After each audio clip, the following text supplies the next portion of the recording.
Good morning, everyone, and welcome to the Toll Brothers First Quarter Fiscal Year 2024 conference call. All participants will be in a listen-only mode. Should you need assistance, please signal a conference specialist by pressing the star key followed by 0. After today's presentation, there will be an opportunity to ask questions. To ask a question, you may press star and then 1 on your telephone keypads. To withdraw your question, you may press star and 2. The company is planning to end the call at 9:30 when the market opens. During the Q&A, please limit yourselves to one question and one follow-up. Please also note today's event is being recorded, and at this time, I'd like to turn the floor over to Douglas Yearley, CEO. Please go ahead. Thank you, Jamie. Good morning. Welcome and thank you all for joining us. Before I begin, I ask you to read our statement on forward-looking information in our earnings release of last night and on our website. I caution you that many statements on this call are forward-looking based on assumptions about the economy, world events, housing and financial markets, interest rates, the availability of labor and materials, inflation, and many other factors beyond our control that could significantly affect future results. With me today are Marty Connor, Chief Financial Officer, Rob Parahouse, President and Chief Operating Officer, Fred Cooper, Senior VP of Finance and Investor Relations, Wendy Marlette, Chief Marketing Officer, and Greg Ziegler, Senior VP and Treasurer. I'm very pleased with our strong first quarter results. We beat our guidance across the board and saw another quarter of solid sales, with contracts up 40% in units and 42% in dollars compared to last year. In addition, since the start of the spring selling season in mid-January, we have seen a meaningful uptick in demand that has continued through this past weekend. In our first quarter, we delivered 1,927 homes at an average price of approximately $1 million, generating record first quarter home sales of $1.93 billion, up 10.4% in dollars compared to the first quarter of fiscal 2023. Our adjusted gross margin was 28.9%, 90 basis points better than guidance, and 140 basis points better than last year's first quarter. The outperformance versus our guidance was due to mix, driven by earlier than expected deliveries in certain of our higher margin Pacific and Mid-Atlantic communities, and fewer than expected deliveries in lower margin mountain communities. SG&A expense at 11.9% of home sales revenues was 20 basis points better than last year's first quarter and 50 basis points better than guidance. In addition to greater fixed cost leverage from higher revenues, we continue to benefit from cost reduction initiatives we've taken over the past several years. We continue to look for ways to operate more efficiently. Pre-tax income was $311.2 million, and earnings per share were $2.25 diluted, up 23% and 32% respectively compared to last year's first quarter. With the outperformance in our first quarter and a strong start to the spring selling season, we are raising our full-year guidance across all of our key home building metrics. At the midpoint of our guidance, we now expect full-year deliveries of 10,250 homes, an adjusted gross margin of 28%, and an SG&A margin of 9.8%. In addition, earlier this month, we sold a parcel of land to a commercial developer for net cash proceeds of $180.7 million, which will result in a pre-tax land sale gain of approximately $175 million in our second quarter. We are raising our full-year joint venture and other income guidance from $125 million to $260 million. Factoring in both the increase in our home building guidance and the impact of this land sale, we now expect to earn between $13.25 and $13.75 per diluted share in fiscal 2024, up from the $12 to $12.50 we guided to last quarter. We now also expect our return on beginning equity to be approximately 21% in fiscal 2024, which would be our third year in a row above 20%. Turning to market conditions, demand in the first quarter was solid. We signed 2,042 net contracts at an average price of $1,011,000, up 40% in units and 42% in total dollars compared to the first quarter of 2023. Demand in our first quarter steadily improved as the quarter progressed, following the normal seasonal pattern. December was stronger than November, and January was significantly stronger than December. Based on both deposit and agreement activity, our January was better than normal seasonality. The strong demand has continued through the first 3 weeks of February. From a geographic standpoint, demand was broadly distributed across our footprint. We saw particular strength in our Pacific region, including all of California and Seattle, and also in Las Vegas, all of Texas, Denver, and from Atlanta up through Boston. Demand was solid across all product types as well, with affordable luxury accounting for 45% of our units and 34% of dollars, luxury 36% and 49%, and active adult 19% and 17%. Another indicator of healthy demand was our deposit to agreement conversion ratio, which at 76% in the first quarter was significantly higher than our 5-year average of 67%. We are pleased that we have been able to continue taking advantage of healthy demand while managing our incentives. While mortgage rate buydowns are heavily marketed and offered nationwide, very few of our buyers use incentive dollars to buy down their rates. The vast majority of our customers can qualify for a market rate mortgage without a buydown, and they prefer to use any incentive offered on design studio upgrades or to reduce their closing costs. Additionally, consistent with the past several quarters, approximately 25% of our buyers paid all cash in the first quarter, and the LTVs for buyers who took a mortgage dropped to approximately 67%, 200 basis points lower than our average over the prior 4 quarters. So for the 75% of our buyers who took a mortgage, on average, they put down 33%. All of these factors highlight the financial strength of our more affluent customers. During the quarter, we once again benefited from our strategy of increasing our supply of spec homes, which represented approximately 50% of orders and 40% of deliveries in the first quarter. As we have discussed before, we sell our specs at various stages of construction, from foundation to finished home.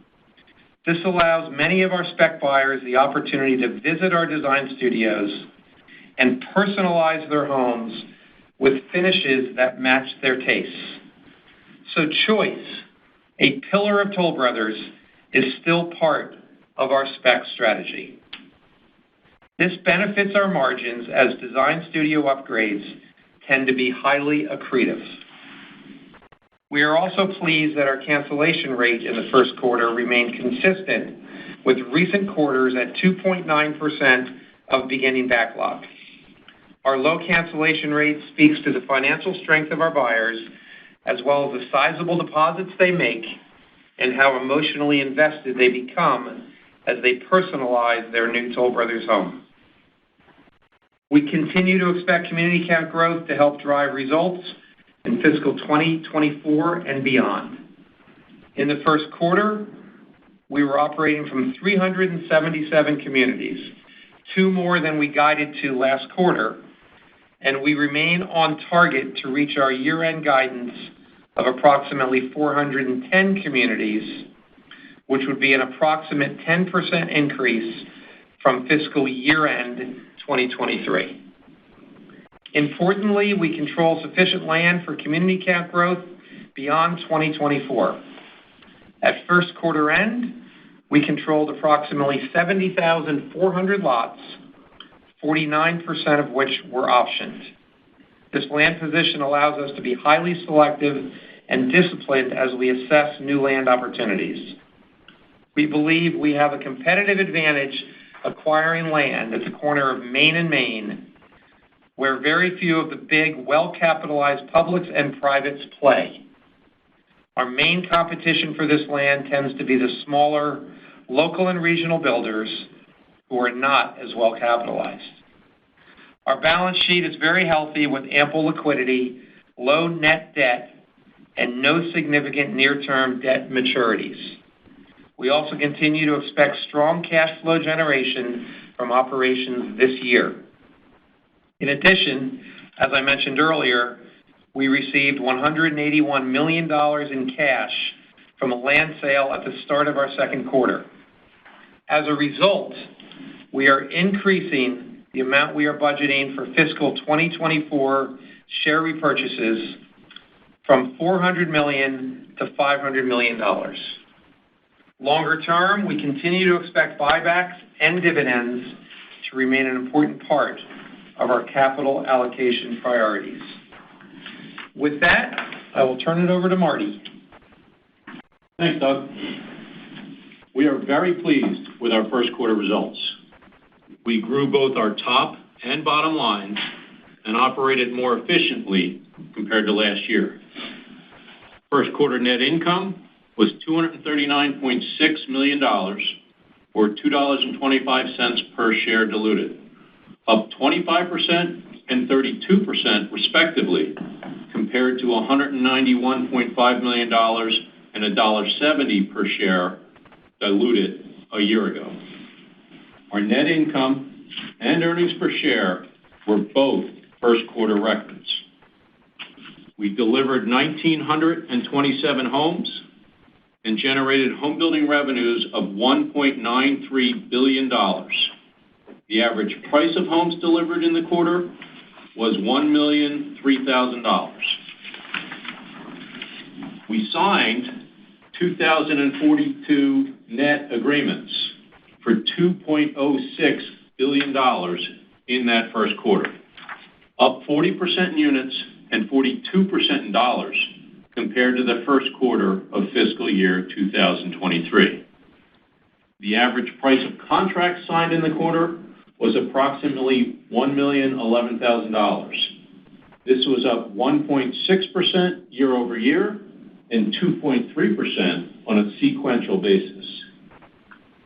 Our first quarter adjusted gross margin was 28.9%, up 140 basis points compared to 27.5% in the first quarter of 2023. As Doug mentioned, Q1 gross margin exceeded our guidance due primarily to more deliveries in our higher margin Pacific and Mid-Atlantic regions and less than expected deliveries in our lower margin Mountain region. We expect the inverse to be true in our second quarter, and this is reflected in our second quarter adjusted gross margin guidance of 27.6%. Overall, we have increased our full-year adjusted gross margin 10 basis points to 28.0%. Write-offs in our home sales gross margin totaled $1.5 million in the quarter and were all associated with pre-development costs on deals we are no longer pursuing. SG&A as a percentage of home building revenue was 11.9% in the first quarter, compared to 12.1% in the same quarter 1 year ago. Note that our SG&A expense in that first quarter includes $14 million of accelerated employee stock-based comp expense that only hits in the first quarter.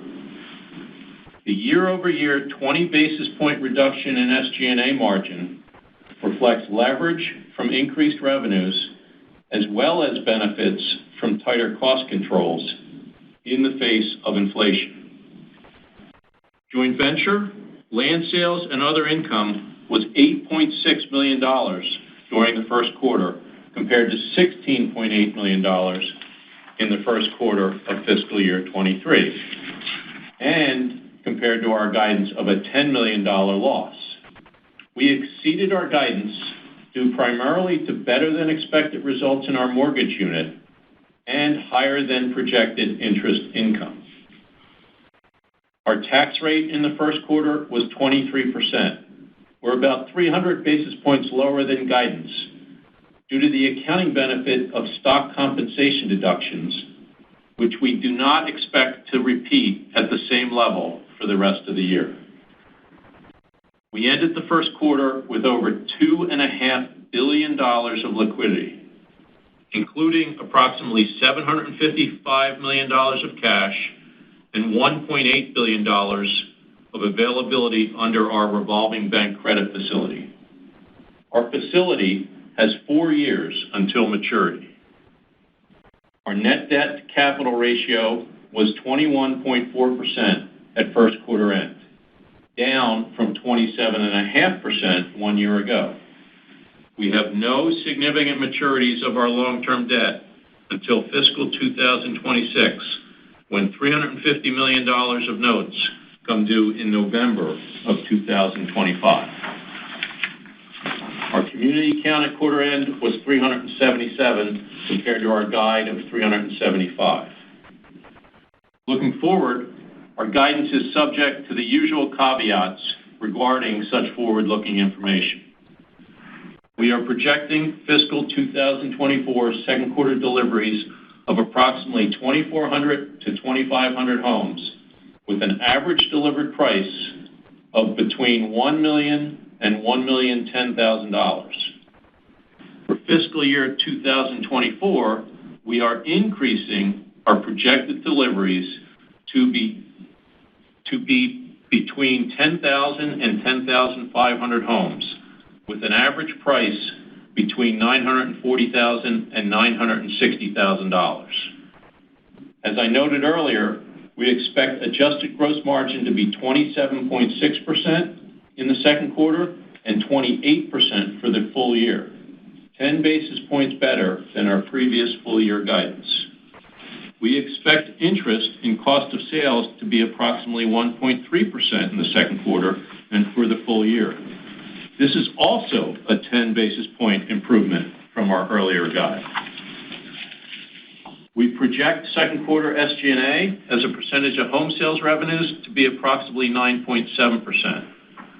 For the full year, we expect it to be 9.8%, another improvement of 10 basis points compared to our previous guidance. Other income from unconsolidated entities, and land sales gross profit in the second quarter is expected to be approximately $180 million, which reflects the impact of the commercial land sale Doug mentioned. We now expect it to be $260 million for the full year, which is up significantly from our prior guide of $125 million. Aside from the land sale, much of this full-year other income is projected from sales of our interests in certain stabilized apartment communities developed by Toll Brothers Apartment Living in joint venture with various partners. We project the second quarter tax rate to be approximately 25.8% and the full-year rate to be approximately 25.5%. That's 50 basis points of improvement compared to our prior full-year guide. Our weighted average share count is expected to be approximately 106 million for the second quarter and 105 million for the full year. This assumes we repurchase approximately $166 million of common stock per quarter for the remainder of the year to reach the $500 million guide Doug referred to earlier. As Doug mentioned, with our updated guidance and the Q2 land sale gain, we now expect to earn between $13.25 and $13.75 per diluted share in fiscal 2024. This would result in a full-year return on beginning equity of approximately 21% and would put our year-end book value per share at approximately $77 per share. Now let me turn it back to Doug. Thank you, Marty. Before I open it up for questions, I'd like to thank our Toll Brothers employees for another great quarter. I'm so proud of their dedication, hard work, and commitment to each other and our customers. Their talent and constant focus on our business is the driver of our long-term success. Jamie, with that, let's open it up to questions. Ladies and gentlemen, at this time we'll begin the question and answer session. As a reminder, the company is planning to end the call at 9:30 when the market opens. During the Q&A, we do please ask that you limit yourselves to one question and one follow-up. To ask a question, you may press star and then one on your touch-tone telephones. If you are using a speakerphone, we do ask that you please pick up the handset prior to pressing the keys. To withdraw your questions, you may press star and two. Our first question today comes from Jesse Lederman from Zelman & Associates. Please go ahead with your question. Hey guys, it's actually Ivy, but thank you. First, I just want to say congratulations. It's a great quarter, and really excited about your strategic initiatives of driving returns higher. With the land sale expected in 24, just thinking about other opportunities to generate cash flow to maybe do some continued buybacks or other ways to drive returns higher. But it's really been quite a tremendous improvement in just overall management, working capital, and returns, and love to see continued improvement and wondering how strategically you can do so. Thanks for the opportunity. Thank you, Ivy. The land sale was, I shouldn't say never, but I think it was a one-off. We had a unique piece of property in Northern Virginia that we were processing for approvals to build homes on, and a data center operator came along and made us an offer that we couldn't refuse. There could be something like that out there. One never knows. But we will continue to always look for opportunities to be more capital efficient, to drive gross margin, to grow this company. And that's beyond just core home building, where we get bigger in the markets we're in. And we have lots of opportunities to do that because, as everyone knows, at our price point, we tend to have a fairly small market share in many of our markets. And as we expand our price points, coming down in price, we have great opportunities in our 60 markets that we're in to get bigger. We have the widest variety of product and the widest range of price of any of the builders. And so we think that gives us the greatest opportunity for core growth within home building. Outside of that, we'll continue to focus on the apartment business. We'll continue to focus on other opportunities to generate positive cash flow. And as you can see, as you know, we're committed to return capital to shareholders. We're taking the vast majority of the proceeds from the data center sale to increase our buyback. We are committed long-term to the dividend. We are committed to continue to grow that dividend. And so I'm just really pleased with where we are. The initiatives to come down in affordable luxury price points is now well on its way, with 40% plus of our sales and our closings now in what we call the affordable luxury business model. We've also committed to a greater spec strategy, and that is really working well. 50% of our sales in the first quarter were spec, 40% of our deliveries were spec. The market is very much in place with the tight resale market to gravitate towards toll spec, particularly since as I explained, much of that spec still allows us to offer choice where they can go to the design studio and pick finishes. And spec is not just affordable luxury. It's not just the lower priced, lower margined communities. We are building spec across all of our price points, all of our product lines.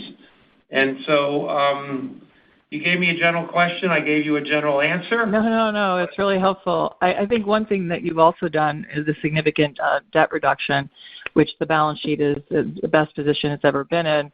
So I think that you're probably, my guess would be at a debt to capital level that you're comfortable with. So are there opportunities for bolt-on acquisitions, given that privates are really disadvantaged for many reasons, not to mention cost of capital?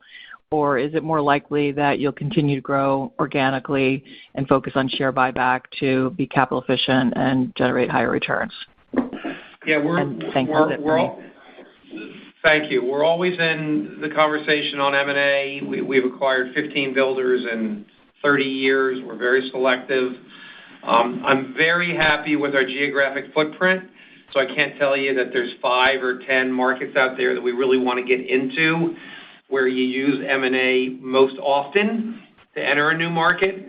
But there are a few markets we're looking at that are new, and there's many opportunities for bolt-on M&A to get bigger and diversify the offering in an existing market.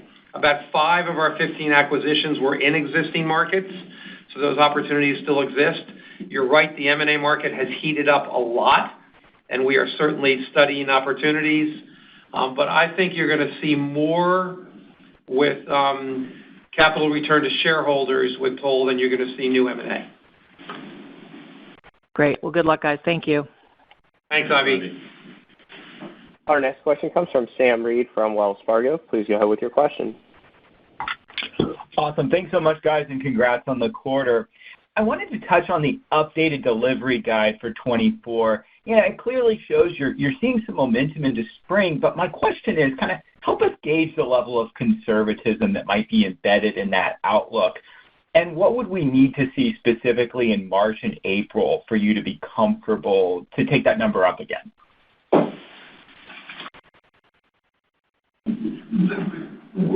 Marty, you want to go with that? Marty's looking at me. That's a tough question. Marty wants to answer this. That's a tough question to answer, level of conservatism. I think, Sam, it's safe to say there's no difference in the construct of our guidance right now than there traditionally has been.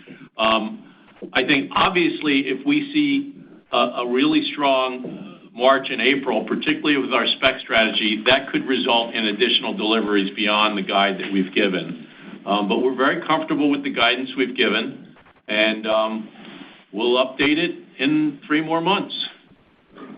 And remember, on the build-to-order side of our business, which is 50 to 60% of our operation, these houses are big. These houses are complicated. They have upgrades because we send everybody through our design studio and let them design their house to their lifestyle. And so they take some time to build. So we're now 3.5 months into fiscal 24, and there aren't all that many communities remaining where the next sale of a build-to-order home can be delivered by the end of October. There are still some communities that can do that, but with every passing week, there are less and less. And we do have a lot of specs in process that are certainly going to be completed, sold, and delivered by year end. But I think as the year progresses, our guidance becomes even more definitive because of the build-to-order nature of our business. No, that's helpful. And maybe to drill down a little bit more on that kind of spec build-to-order dynamic here. So on your gross margin guide for second quarter, can you give us a sense as to what the spread between your spec deliveries and your build-to-order deliveries might be between those two buyer groups? And is there any, inclination that could potentially narrow going forward? Thanks. Yeah, it's a great question. It has narrowed. Let me give a little historical for the last few quarters. In Q4 of 23, our spec gross margin was 26.3%. In Q1 of 24, this past quarter, that jumped to 27.9%. And as you know, the gross margin for the company for the first quarter was 28.9. So in the first quarter, specs ran exactly 100 basis point below the full gross margin for the quarter.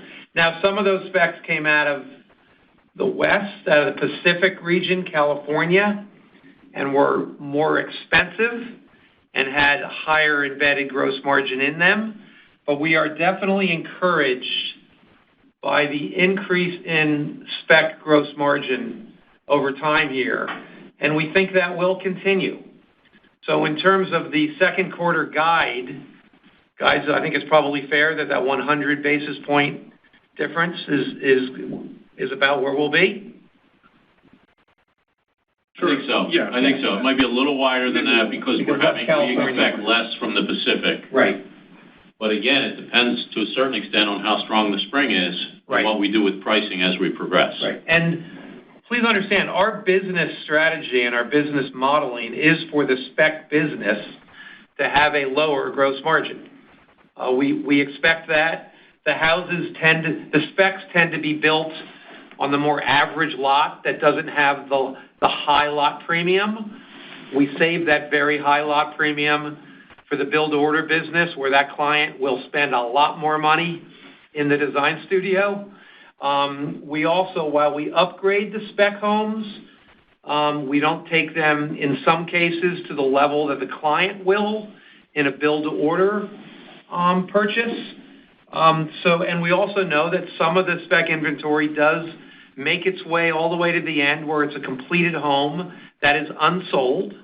And when that does happen, we know we may have to incentivize a bit more to move it because it's standing finished inventory that can deliver. So our strategy has always been, as we got into the spec business, that there would be a lower gross margin, but we're very pleased with how close it has been to the overall company's margin.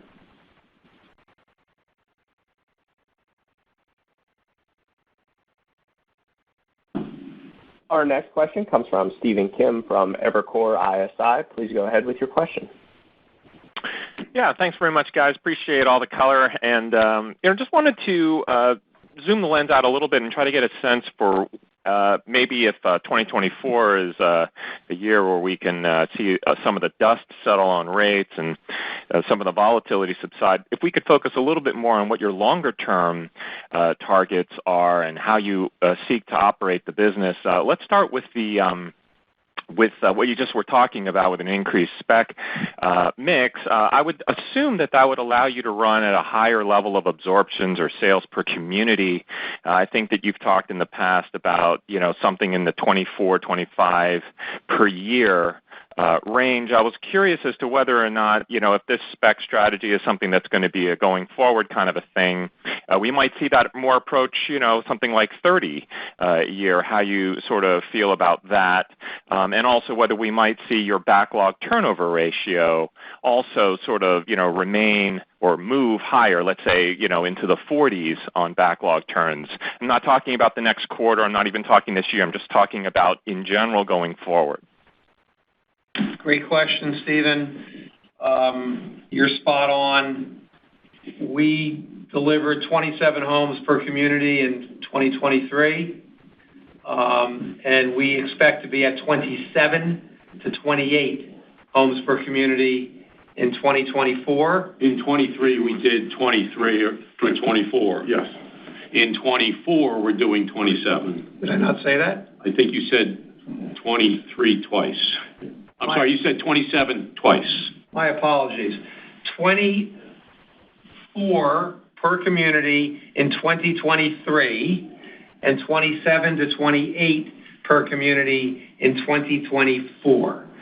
And that is in part the spec strategy. It's in part cycle time coming down, but it's primarily the new strategy we have of building more and more spec. We think that can improve as we head into 25 and beyond, and we are certainly planning for that. You talk about 30 per year. Yes, that's out there. That's a goal. That's achievable. With the spec strategy, we're nimble. We're flexible. We follow the market. And right now, there is a very, very strong market for our spec homes that can be delivered faster, particularly those homes that we may put on the market at frame that still allows the client the opportunity to hit the design studio and pick the finishes to suit their lifestyle. So it's been a big move for the company to go from less than 10% spec to now the 40 to 50% range. We are committed to it, and it's going to be another reason why we think we can increase community absorptions, and that's where we're certainly headed. The existing homes, the resales on the market are still historically tight. Even with a modest drop in rates, that has not freed up the resale market. There is still a lock-in effect. And let's not forget, even as rates do come down, which I think they will, and that market begins to modestly loosen up, the average resale home is now 45 years old. There is a flight to new. That is not just because of unavailable inventory due to the lock-in effect, but because of the quality of that resale inventory, and that will continue even as rates come down and the resale market unlocks. Great, yeah, appreciate that. I didn't hear the backlog turn comment, I don't think, in terms of where we could see that going, but so I don't get cut off, I want to make sure I ask my second question, which is about gross margins and SG&A and basically operating margin. You've given a rubric for this year, or you've given guidance this year for effectively a 17% operating margin with an SG&A rate that's kind of in the high nines. So I wanted to sort of think about that in the same kind of context, like kind of how you think about your business longer term. When we look back at your margin history, we've had a lot of changes over the last couple of decades. And so as we look ahead at how you seek to operate your business, should we be thinking that 17 is kind of like a normalized level for you, or do you think that the normalized level would be, meaningfully different? And if you could unpack sort of, would that be the difference? Would that be more, on the SG&A side, maybe opportunities to get that lower, or in the gross margin side, relative to your guidance for the full year? So, Stephen, I think operating margin is very important to us. Returns are very important to us. I think the numbers you are seeing are pretty close to where our long-term expectations might be. 17% that you mentioned is a really good number, maybe as high as 18%. We're looking for upper teens to low 20s return on equity.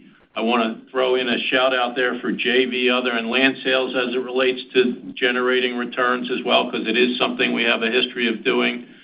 Gross margins feel very good right now at this level. They feel relatively sustainable at this level, and we'll continue to work on reducing our SG&A with our technology investments and efficiencies that we can try and generate. Yeah, Stephen, I think we have a long-term strategy to continue to maintain a gross margin in the 27-28 range, have an SG&A around 9, which generates the operating margin at or above your 17 number. Our next question comes from Mike Dahl from RBC Capital Markets. Please go ahead with your question. Hey, thanks for taking my questions. A lot of helpful color and context around how you're thinking about the business. Maybe just to draw back to kind of a little more near term, as you've seen the demand progress favorably through the last couple of months, can you talk more specifically about what you have seen and done on pricing. Our sense is you're still kind of upheld pricing relatively flat, but can you talk about what you've done on kind of net pricing and how you're balancing pace price incentives given the rebound in demand here? Sure. So in the first quarter, we had price increases in about 2/3 of our communities. We also had a modest increase in incentives that was because the spec sales went up to 50%. And as I've already talked about on a prior question, we have seen modestly higher incentives on the specs. So overall, I'd say the pricing has been flat. When you combine the modest price increases in 2/3 of the communities with the modest increase in incentives on the spec sales, we have seen flat pricing. As we entered the spring season a month ago, as we do in most spring seasons, we take the first month or so to monitor where the market is, because the beginning of the spring season is very important for us to feel how much momentum and how much pricing power we may have through the spring. As we talked about, we've had a terrific 4 weeks. This is about the time when we're in a good spring season that we begin to have price increases around the country. They will be modest because we're being careful. Rates, while they came down, they've ticked up a little bit, and so we are still being cautious. We want to continue to drive sales. We have the capacity, as we've talked about, particularly with the spec program, to deliver these homes. And so there will be, starting right around now, modest price increases as we head further into the spring season. Got it. Okay, yeah, that touched on kind of a follow-up in terms of how you were thinking about that relative to the more recent uptick in rates again. So appreciate that. I guess just secondly, on the updated other joint venture land sales, you outperformed in the quarter. You've got the new guide in there that's attributable to the one-off large parcel. It seems like you didn't increase the guide by the full amount of this land sale. So maybe can you just talk through what some of the other moving pieces are in that line, whether it's kind of some of the delayed JV interest sales or anything that kind of got pushed out into fiscal 25? Sure. At the beginning of the year, Mike, JV, land sales, and other included a placeholder of $40 to $50 million for that land sale. We didn't want to count on all of it, as there was very little deposit up, and such deposit was not hard. But we also didn't want to fully discount it. So we had handicapped it at 25 to 35% likelihood of occurring. And so we included $40 to $50 million from that in our JV and other. So when we increase the guidance, it's not just being increased for the 175. It's being increased a little less than that for the land sale, but some other things as well that are puts and takes. The important part is our guide was $125 million, and it's now $260 million. And a lot of that $260 million has occurred as we sit here today. Yep, got it. That's great. Thanks. Our next question comes from Rafe Jadrosich from Bank of America. Please go ahead with your question. Hi, good morning. Thanks for taking my question. Good morning, Rafe. Marty, can you just help bridge us between the first quarter gross margin of 28.9 and the second quarter guidance of 27.6? I know there's a mix impact in there, but you are guiding to flattish delivery ASP. So I just wanted to understand, how much was the unexpected mix benefit to 1Q? Is that the full 90 basis points? And then what is the sort of reversal of that or normalization in the second quarter? Yeah, I think the majority of the 90 basis points was driven by the acceleration of high margin mix. And so there'll be an inverse effect from that in the second quarter. Another component of our outperformance in the first quarter, Doug touched on earlier, in that our QMI gross margin came in a little better than we expected. The spec. QMI is our internal term for quick move-in homes. Spec is what you guys understand. In the first quarter, came in a little better than we thought. As we look at our second quarter, we expect less Pacific and high-margin Mid-Atlantic deliveries. We also expect more QMIs as a percentage of total specs, as a percentage of total than happened in the first quarter. But thank you. That's really helpful. Let's not get too hung up on quarter to quarter, because the full year gross margin guide has been increased by 10 basis points. And another 10 basis points on interest and cost of sales. Right. Got it. Okay. Yeah, that's helpful, and that makes sense. And then just longer term on the increased mix of QMI or spec, there's been this strategy change. It's been successful. What has changed from the perspective of the market or from TOL's positioning, where this makes more sense now than it has maybe like historically? Is this temporary because resale is, the resale market's really tight? Well, should we expect spec to go up or down over time depending on what's going on in the market? Or is this something where structurally something's changed at TOL where this makes sense and it hasn't historically to run spec at a higher percentage? Yeah. What triggered it was the historically tight resale market, and we realized there was a void there that we could fill. But I do think this is long-term. It's structural for a number of reasons. I mentioned the age of the resale home, the condition of that 45-year-old home.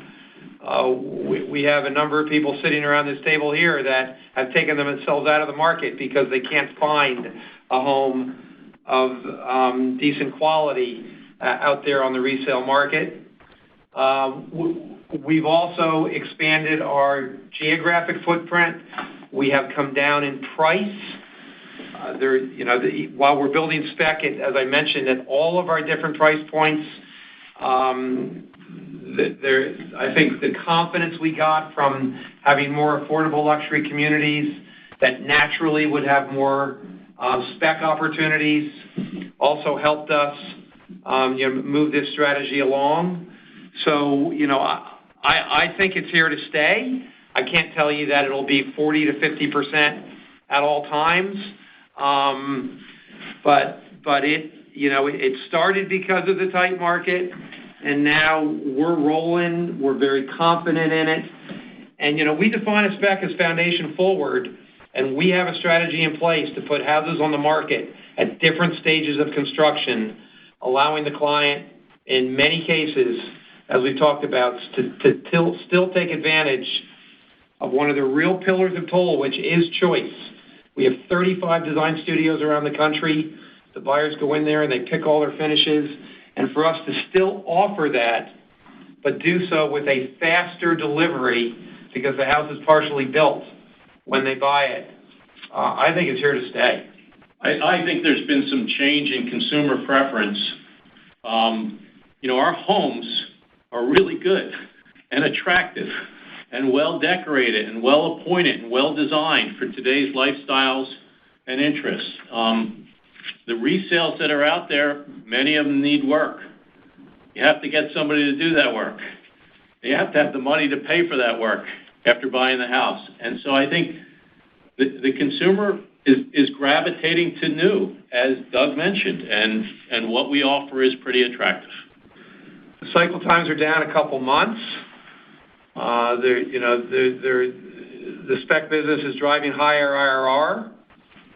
When we open a community now, we may have 5 to 10 spec homes that have already been started. So when you come into the sales center opening weekend, You don't just have to think a year out for a build-to-order home, but there's some inventory homes that are in various stages.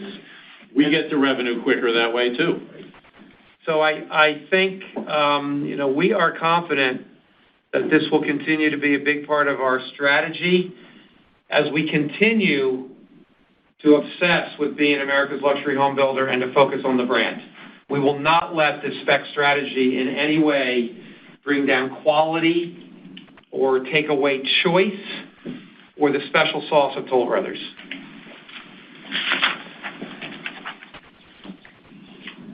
Our next question comes from John Lovallo from UBS. Please go ahead with your question. Good morning, guys. Thanks for taking my questions. The first one is, if we look 2015 to 2019, so pre-COVID, absorptions increased, call it 60 to 65% on average from the first quarter to the second quarter. You guys have talked about better than normal seasonality, going on right now. So just curious how you're thinking about that potential step up this year.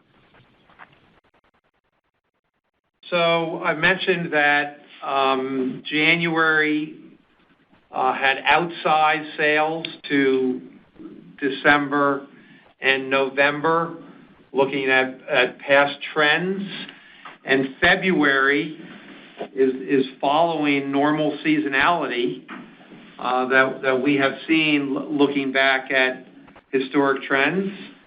Our traffic in the last week was the highest week of foot traffic into our model homes since February of 22. Our web traffic is up dramatically. We have great optimism for what's coming this spring, with a really good start in January and February. I think that's the best answer I can give.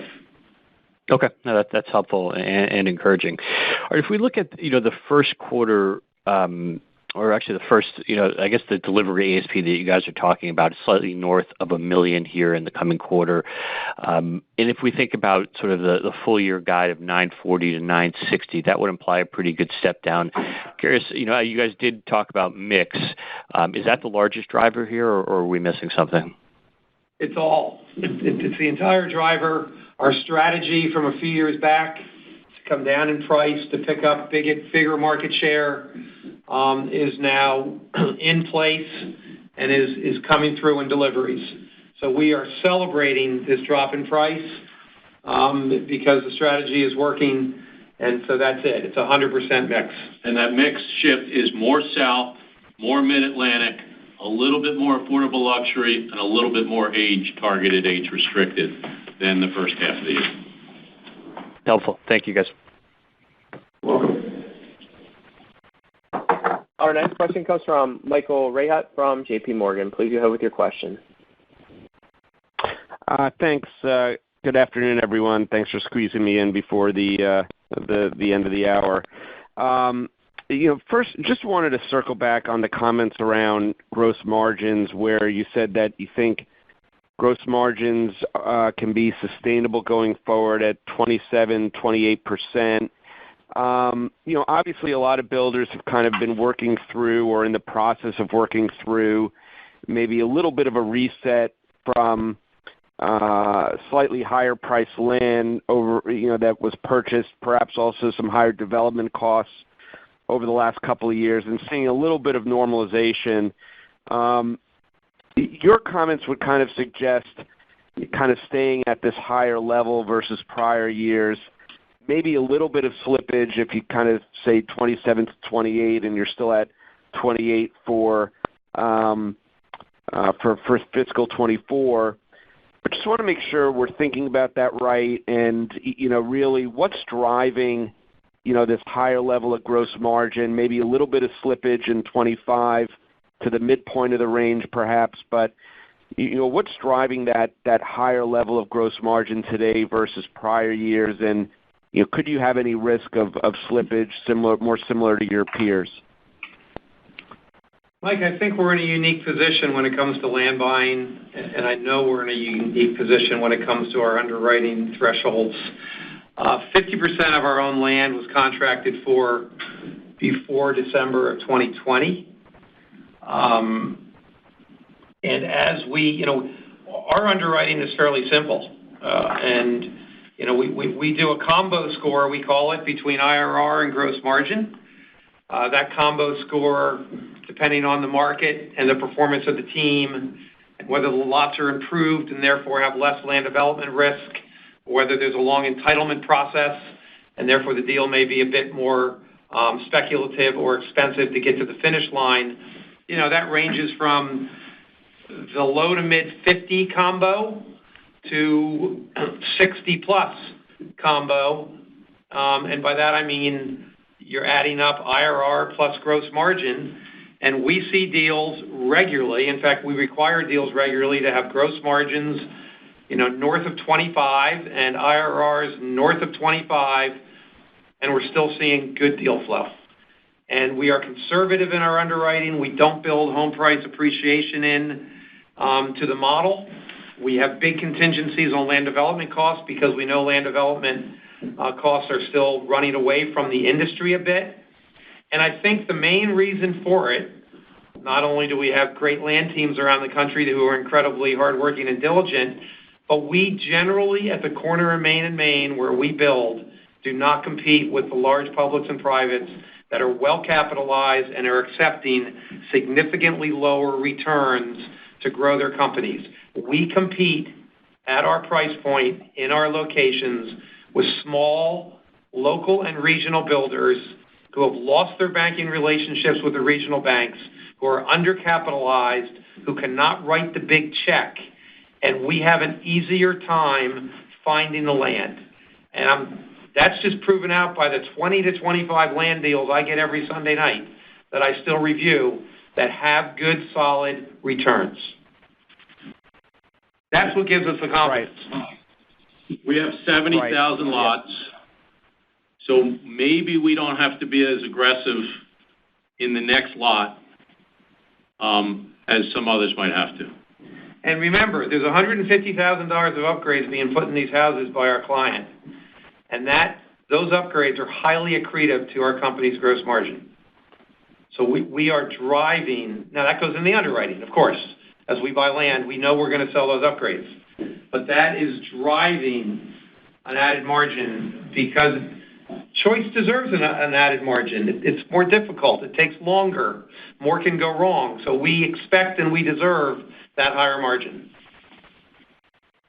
Right, and I think you've said before that the combo IRR and gross margin that you're looking for has increased roughly 10 points over the last few years. Maybe, Marty, you can just touch on that as well. But the second question, just going back to the ASP question, you kind of kept the 940 to 960 for the full year. You're doing $1 million in the first half. That would suggest something around low nines in the back half. And just want to kind of make sure we're thinking about it correctly without giving guidance for 2025. But that low nines, call it maybe 920, maybe a little adjusted because of higher revenues. If that's the right kind of starting point that we should be thinking of for fiscal 25. Yeah, as I mentioned, I think our strategy to move into affordable luxury is now fully in place. So I think the drop you're seeing in the second half of 24 to the low nines is reflective of the future business of TOL. And our final question. Please go ahead. Comes from Buck Horn from Raymond James. Please go ahead with your question. Hey, I'll be brief. I appreciate the time. Just wondering, we have seen a little bit of an maybe unusual seasonal uptick in resale inventory in a couple of markets, particularly Southwest Florida and Texas. And just curious if you could speak to those regions in particular, if you think some of the addition to resale inventory there is having any noticeable impact on the business through the early part of spring selling. Texas has been terrific. We're in 4 markets in Texas, Austin, San Antonio, Dallas, Houston, just terrific. We've been thrilled with the business there. There's a lot of new homes in Texas. There's a lot of competition. We have a great brand there. We've been in the state a long time. And, I'm very optimistic about our future there. Land is relatively easy to find. The risk is less because there are land developers that feed us lots, which makes the business easier. We can have just-in-time lots provided to us, which of course can drive the IRR. I wouldn't read too much into Southwest Florida. We're very small there. It's one of our smaller markets in the state.